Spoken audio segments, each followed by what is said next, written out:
Peraí.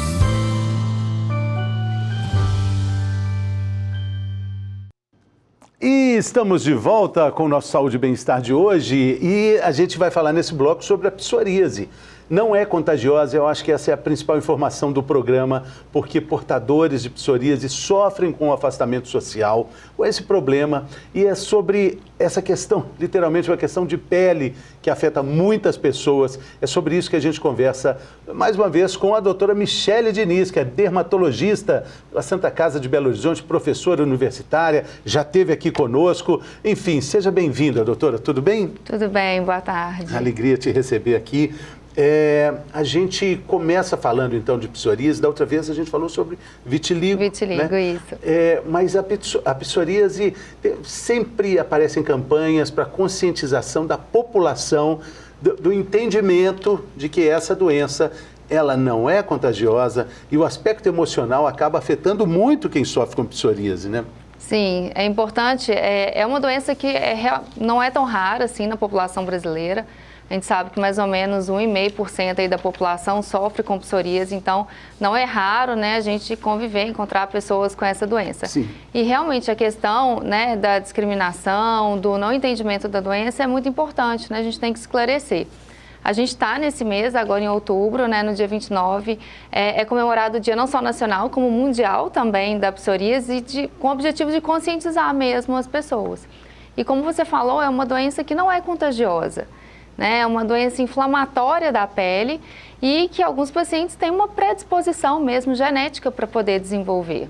E a questão emocional acaba acentuando alguns problemas? Sim, na verdade, o estresse, a ansiedade, eles são fatores que podem agravar ou até mesmo ser o início, o fator desencadeante da doença.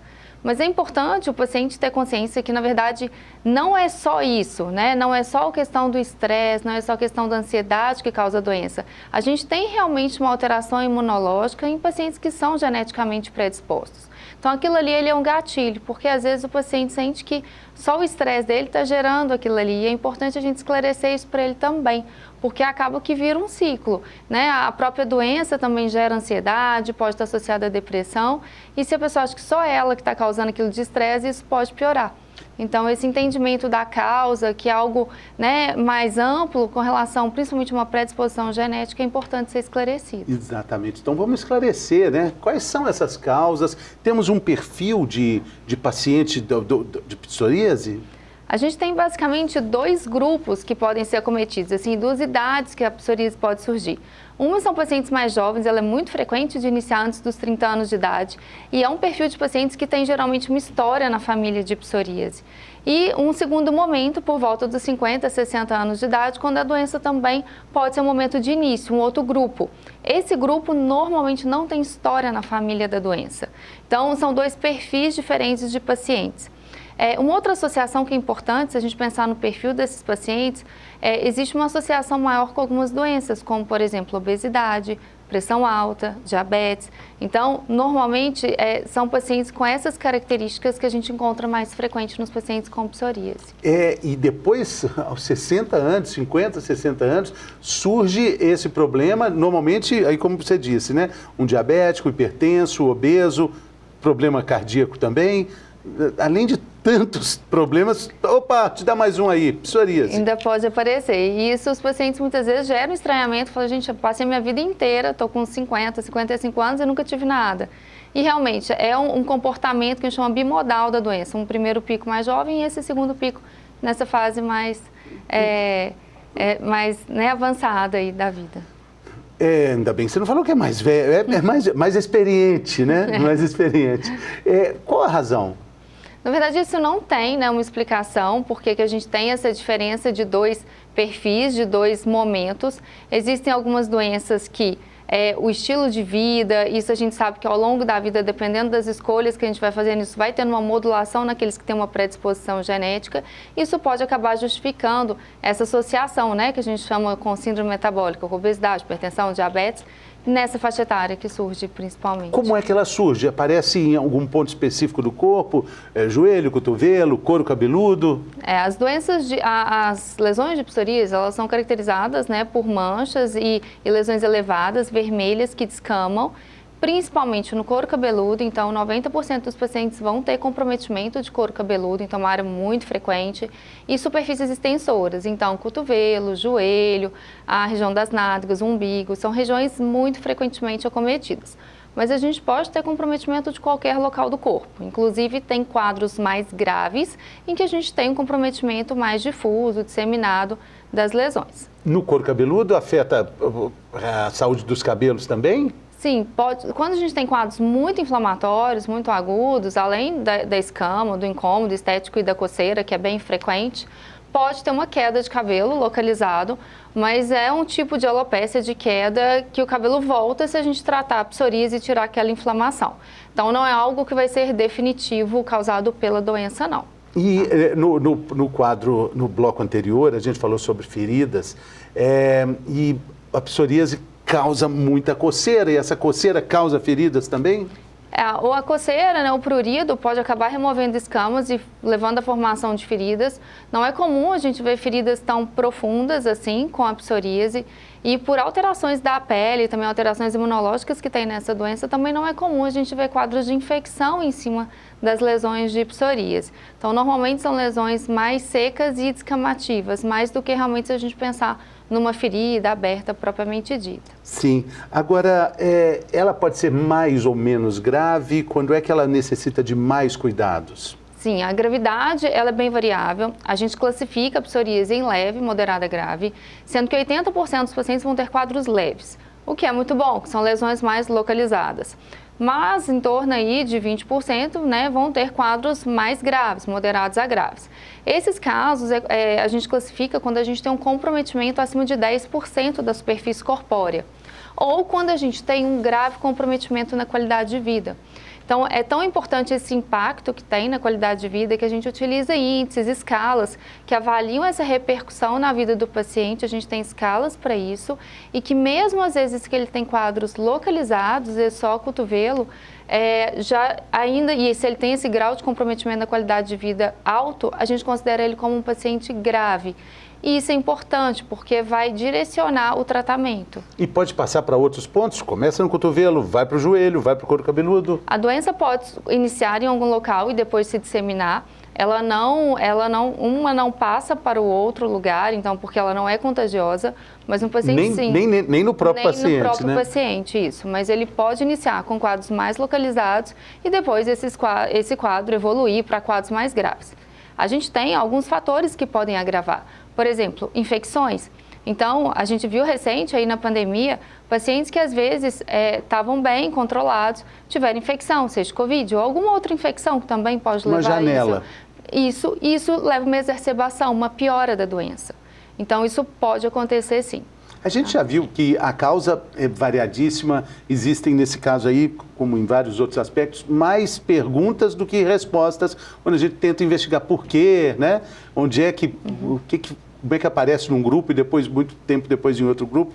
Mas os cuidados com a pele, de uma forma geral, ao longo da vida, eles são formas importantes de prevenção, não só da psoríase, mas de outras doenças da pele? Assim, o cuidado em termos de uso de protetor solar e tudo vai ser importante, né? A gente sabe, para câncer de pele, para manchas. No caso da psoríase, o que a gente consegue, principalmente que a gente sabe hoje, é essa questão do manejo do estresse, de manter hábitos saudáveis. A gente sabe que o tabagismo, o etilismo, tudo isso pode piorar a doença. Então, acaba que não tem um cuidado específico se eu falar assim, olha, se eu fizer um skincare eu vou prevenir eu ter psoríase. Isso a gente não tem, tá? Mas a gente sabe hoje, né, como todos esses fatores, principalmente de estilo de vida, influenciam na doença e no seu surgimento, a gente sabe que é muito importante isso, porque a gente não sabe se tem aquele gene que vai te colocar como predisposto a desenvolver a doença. No tratamento específico da psoríase, aí o creme hidratante é muito importante, remédios específicos também, como é que ele acontece? Quando a gente já tem a doença, em relação ao tratamento, é muito importante hidratar a pele de uma forma correta e usar as medicações que vão levar a uma melhora da inflamação. Então, a gente tem nos quadros leves tratamentos com pomadas, né? Então, a gente tem pomadas de corticoide, os análogos de vitamina D são importantes, são cremes que a gente utiliza e que controlam bem esses quadros localizados. Quando a gente tem comprometimento de couro cabeludo, aí a gente vai utilizar shampoos ou loções específicas para esse local. Quando os quadros já vão ficando mais moderados, um comprometimento mais extenso, aí a gente já vai ter que evoluir nesse tratamento. A gente pode realizar fototerapia, que é um tratamento na cabine de luz, né? Então, a fototerapia é uma fração da radiação ultravioleta específica que diminui a inflamação na pele. Então, uma das poucas doenças que a gente vê que o sol melhora. Então, na verdade, no caso da psoríase, o sol ele é benéfico na melhora das lesões. E em casos mais graves, a gente já vai evoluir para tratamentos que a gente chama sistêmicos. Aí a gente tem alguns medicamentos, tanto orais, como metrexato, asteretina, e medicamentos imunobiológicos, que são os medicamentos, né, que vieram aí como uma evolução do tratamento. Porque esses medicamentos eles vão agir em pontos específicos do sistema imune que estão desregulados na doença. O sol, mas vamos ver aí que medida que é, porque dermatologista falando bem do sol é coisa rara, né? Mas realmente a gente sabe, tanto é que é um tratamento aprovado, né, para psoríase. Agora, quando a gente fala em fototerapia tratamento, numa cabine, a gente controla ali a quantidade de radiação, a exposição, então é algo mais controlado, não é falar para o paciente, vai tomar sol, né, todo dia. Praia, Guarapari, né? Não é assim, não sim, é assim. Sim. Porque aí perde a noção, né? Perde o controle do que é. E a queimadura solar, ela pode ter efeito contrário. Ela pode favorecer o surgimento de lesões de psoríase. Tá? Existe um fenômeno, né, que tem um nome médico, fenômeno de Koebner, que algumas doenças, que no lugar que você machuca, você pode aparecer aquela doença. Então, no caso da psoríase, mais ou menos metade dos pacientes com a psoríase, a forma mais típica, em placas, pode ter isso. Então, a queimadura solar é uma agressão à pele, então pode aparecer a lesão ali no lugar da queimadura. A psoríase estava lá esperando, falou, opa, chegou a oportunidade. Sim. Então, pode ser o surgimento. Bom, aqui a gente tem um quadro chamado Mitos e Verdades. Da outra vez você fez sobre... foi sobre... a gente falou sobre vitiligo, né? Agora a psoríase. Está preparada então, doutora? Sim, então vamos lá.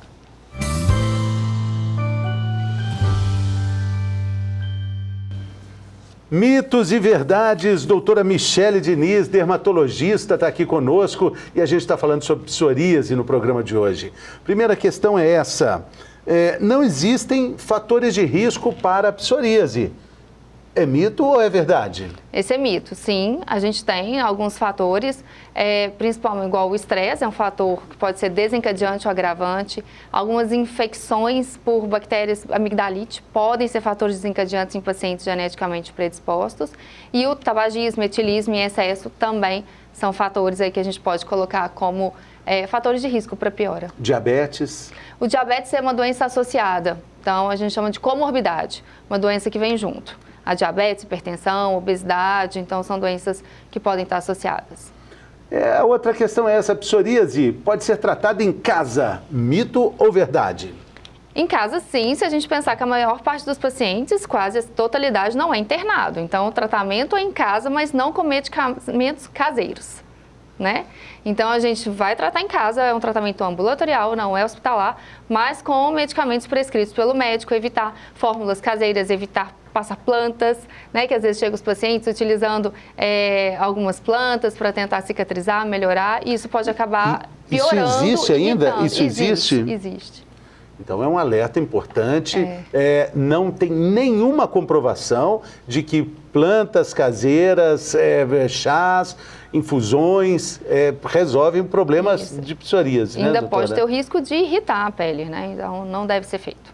Teve um tempo atrás, as pessoas achavam que folha de figo ajudava no bronzeamento, não sei se você lembra, mas foi em Belo Horizonte que aconteceu um caso que... De queimadura. Acho que as meninas morreram na década de 80, foi um negócio muito sério, uma repercussão nacional com isso. Porque alguém falou, folha de figo, imagina. Ainda mais se for para o sol, ainda é pior, porque você pode ter dermatites de contato. Para bronzear. E realmente não deve.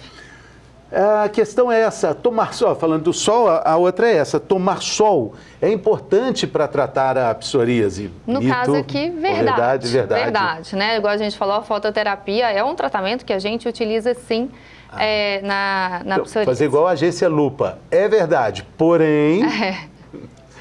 Porém, seguindo a recomendação médica, de preferência num ambiente médico controlado, de cabine de fototerapia, e não ficar tomando sol, apesar de que todos os pacientes relatam, vão para a praia, melhor da doença.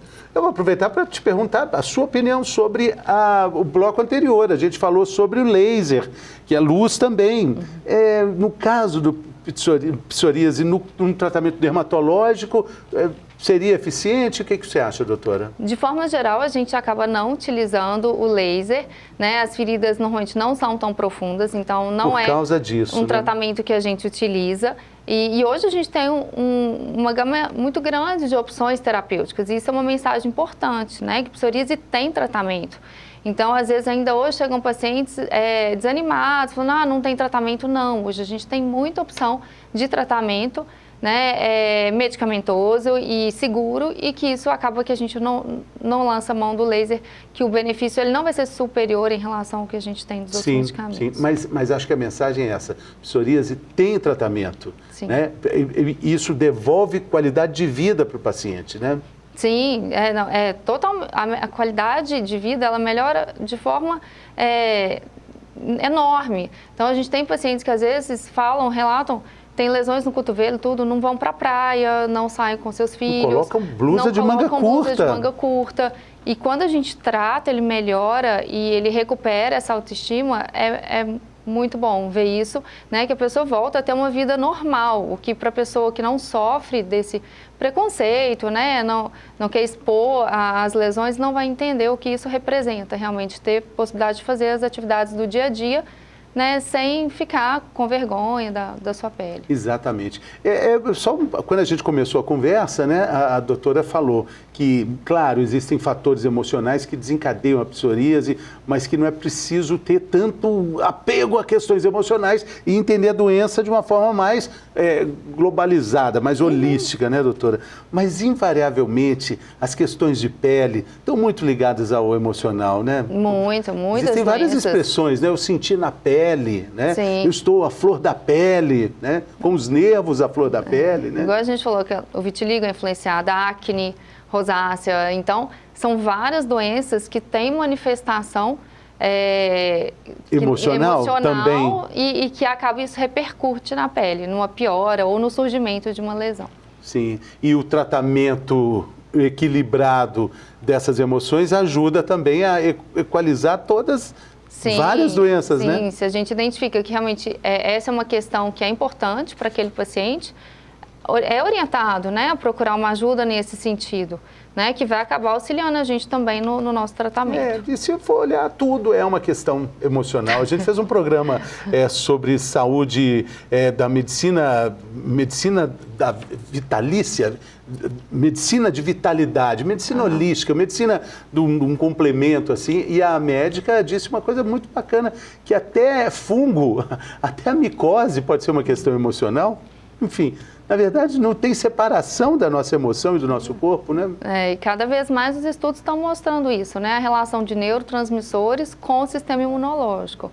E daí que surge uma predisposição à infecção, uma doença autoimune, uma doença inflamatória, né? Então, essas conexões elas estão sendo cada vez mais estudadas. A outra questão é essa aqui do nosso mitos e verdade. Está olhando, doutora? Não pode, você já sabe qual é. Já sabe, então vamos lá. Manter a pele hidratada pode ajudar a prevenção da psoríase. É mito ou verdade? É importante, sim, é verdade. Então, a gente deve manter a hidratação, não, digamos assim, para prevenir, mas principalmente no tratamento da doença. Hidratar a pele é algo que a gente deve fazer com frequência, igual usa o protetor solar? Sim, diariamente, tá? Então, após o banho, de preferência, né, que é a hora que a pele vai absorver melhor o creme, a gente deve fazer a hidratação. O tipo de creme que a gente vai escolher vai depender. Se é um paciente que tem uma pele normal, que é só para manter a hidratação, se é um paciente que tem uma dermatite, que tem a pele seca, se tem uma psoríase, aí a gente vai escolher cremes mais adequados, cremes mais, às vezes, gordurosos, específicos para aquele paciente. Mas a hidratação, ela deve ser feita por todos. No corpo todo? No corpo todo. No corpo todo, depois do banho, com o corpo ainda um pouco úmido? Úmido, que a gente tem uma absorção melhor. A melhor hora, se a gente for escolher a melhor hora de fazer a hidratação. É difícil, né? Disciplina para Para essa hidratação. É hábito. É hábito. É porque, como diz a minha amiga Sandra Nemberg, o creme compensa. É o melhor anti-rugas do mundo, né, doutora? É, o protetor solar, né? Também. Também, junto com o protetor solar. Junto com o protetor solar. E a outra questão é essa. Existem medicamentos que podem desencadear a psoríase. É mito ou verdade? É verdade. A gente sabe que tem alguns medicamentos que podem estar relacionados não só ao desencadeamento, mas também ao agravamento das lesões. Quais? Então, existem alguns tipos de alguns antihipertensivos, os antimaláricos, né, que a hidroxicloroquina pode estar associado, alguns anti-inflamatórios. Existem algumas doenças que não são de pele, igual doença inflamatória intestinal, que usam medicamentos que podem levar também ao surgimento de lesões de psoríase, tá? Então, é chamado psoríase paradoxal. São medicamentos, às vezes, que são usados muito frequentemente e o fato deles desencadearem psoríase é raro. Então, a gente não recomenda a pessoa não usar o medicamento com essa preocupação, não. Mas se um paciente começou a usar e desenvolveu o quadro, a gente consegue estabelecer uma conexão mais direta e vale a pena reavaliar a troca do medicamento. Sim, mas, claro, não é para deixar de usar nenhum remédio, é preciso, cada caso é um caso? Sim, não, a gente não suspende. Muitas vezes tem pacientes, por exemplo, que têm psoríase e que tem artrite psoriásica, que pode acontecer em 20% dos pacientes. E eles têm que usar anti-inflamatório, só que a gente sabe que o anti-inflamatório pode ser um medicamento que pode piorar a psoríase, mas ele não vai deixar de usar porque ele precisa por causa da artrite. Então, a gente tem que avaliar... Tem uma artrite ligada à psoríase? Tem, 20% dos pacientes, em média... É um índice alto. Alguns trabalhos chegam a falar até 40% dos pacientes podem ter artrite psoriásica. Então, uma dor, né, articulação, principalmente nos dedos, na coluna, na região sacral, isso pode acontecer e normalmente vem depois que surgem as lesões de pele. Então, alguns anos depois, então é importante sempre prestar atenção nisso, porque os pacientes, eles não ligam a doença de pele com a dor articular, né? Então, é importante saber reconhecer que pode estar relacionado e que, nesse caso, tem que ser tratado, porque pode levar a destruição e deformidades articulares. Muito importante essa dica, então, a relação de alguns casos de artrite com a psoríase. Aí é mais frequente nos idosos? Não, na verdade não. Está muito relacionado à questão do tempo, mais do tempo de doença, tá? Então, às vezes o paciente começou jovem, com 20, 30 anos, ele pode ter uma artrite aí com 40. Não é diferente da osteoartrose, que está relacionada à osteoartrite mais nos idosos. Tá certo. Doutora Michele, muito obrigado pela participação. Volte sempre. Obrigada. Foi uma alegria te receber aqui. Valeu. Obrigada pelo convite. E obrigado também pela sua participação, sua companhia. Convite para você acessar nossas redes sociais, mandar suas mensagens, suas perguntas e sugestões de tema para os programas que virão. Até a próxima, pessoal.